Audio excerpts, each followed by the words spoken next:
வன்னி மரம் மிகவும் வசீகரமான மரம். இதன் இலைகள் முதல் அனைத்தும் சிறப்பு வாய்ந்தவை.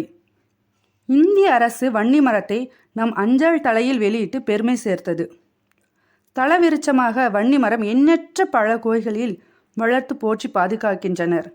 இது முள்ளுள்ள இலையுதிர் மரம். எல்லா மரங்களையும் கரையான் அரிக்கும், ஆனால் வன்னி மரத்தை கரையான் தொடுவது இல்லை. வன்னி மரம் உள்ள இடத்தின் அருகில் வேறொரு மரமும் இயற்கையாய் தோன்றுவதும் கிடையாது.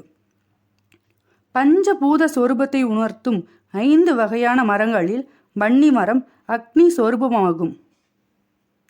அடுத்து வன்னி மரத்தின் வரலாறு பார்க்கலாம். வன்னி மரம் என்று சொன்னாலே விருதாச்சலம் என்றுதான் அனைவருக்கும் ஞாபகம் வரும். விருதாச்சலம் விருதகிரி ஆலயத்தில் பழமையான வன்னி மரம். இந்த வன்னி மரத்தின் இலைகளை பறித்துதான் அந்த கோயிலை கட்டினார்கள். எப்படி என்றால்